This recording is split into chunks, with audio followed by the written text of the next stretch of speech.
ఈరోజు డబ్బులు దోచుకోవడం అంటే మామూలుగా కాదు.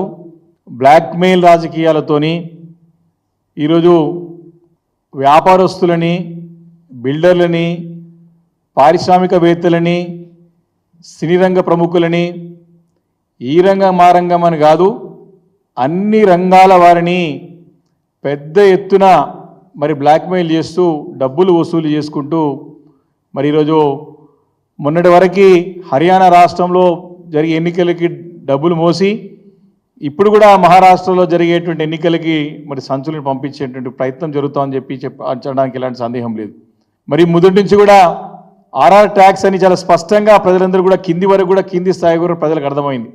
Rahul tax and Revanth tax ఇద్దరు కూడా 50-50%తో డబ్బులు పంచుకొని మరి ఈరోజు జాతీయ స్థాయిలో కాంగ్రెస్ పార్టీకి బలోపేతం చేయడానికి ఎక్కడ కూడా అవకాశం లేదు. కాబట్టి డబ్బులన్నీ కూడా తెలంగాణ రాష్ట్రం నుంచి ప్రజల్ని పట్టి పీడించి మరి తెలంగాణ ప్రజల యొక్క చెమట రక్తాన్ని కూడా మరి పీడ్చి డబ్బులని కూడా పెద్ద ఎత్తున వసూలు చేసుకుంటూ ఈ రకమైనటువంటి స్కామ్లు కూడా పాటుపడుతూ ఉన్నారు. ఒకటి కాదు, రెండు కాదు, అనేక. పొద్దున లేస్తే ముఖ్యమంత్రి గారు ఎంతో పెద్ద ఎత్తున నిర్మించినటువంటి మరి ప్రగతి భవన్ని ఈరోజు సరే వారు ప్రజాభవన్గా పేరు మార్చుకున్నా, ముఖ్యమంత్రి గారు నివసించడానికి అన్ని రకాల ఆమోగ్యమైన నివాసం ఉన్నా తనింటికే పరిమితమై, సొంతికి పరిమితమై అక్కడి నుండే కార్యకలాపాలన్నీ కూడా మరి నడిపిస్తూ ఉన్న సంగతి మనం గమనించినాం.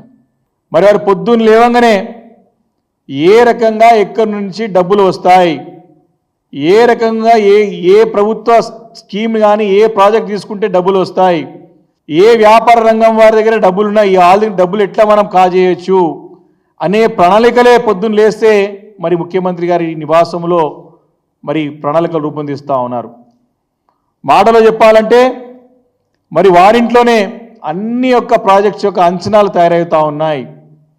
దాన్ని చాలా లోగొట్టుగా పెట్టి మరి ఎవరు కూడా అక్కడ వారి పార్టీ నాయకులు కూడా రాకుండా నియంత్రించుకొని మరి అక్కడ పెద్ద ఎత్తున కార్యకలాపాలు జరుపుకుంటూ నిధులని, ఈ యొక్క డబ్బులని ఏ రకంగా మనం ఎక్స్ట్రాక్ట్ చేయొచ్చు, ఏ రకంగా మనం వసూలు చేయొచ్చు అనే ప్రయత్నంలోనే మరి రేవంత్ రెడ్డి సర్కార్, రేవంత్ రెడ్డి గారు ముఖ్యమంత్రి పనిచేస్తున్నారని చెప్పడానికి నేను చాలా పూర్తిగా నమ్మకంతో, విశ్వాసంతో నేను చెప్తా ఉన్నాను. ఈరోజు మొన్నటి వరకు హైడ్రా అని పెట్టి హైడ్రా ద్వారా ప్రజలను బెదిరించి, బిల్డర్లను బెదిరించి మరి అక్కడి నుంచి కూడా మనం డబ్బులు వసూలు చేసిన సంగతి చూసినాం ఈరోజు. కాబట్టి ఈ రకంగా ఈరోజు బ్లాక్మెయిల్ రాజకీయాలతో మరి డబ్బులు వసూలు చేసుకొని ఏ రకంగా ఢిల్లీ కాంగ్రెస్కి డబ్బులు పంపిస్తున్నారో మనం చూస్తూ ఉన్నాం. ఎక్కడ వాళ్ళు పోటీ చేసినా, కాంగ్రెస్ పార్టీ పోటీ చేసినా డబ్బులన్నీ కూడా తెలంగాణ రాష్ట్రం నుంచి తెలంగాణ ప్రజల యొక్క రక్త మాంసాలు మరి పీల్చి మరి పంపిస్తున్న సంగతి మనం గమనిస్తూ ఉన్నాం.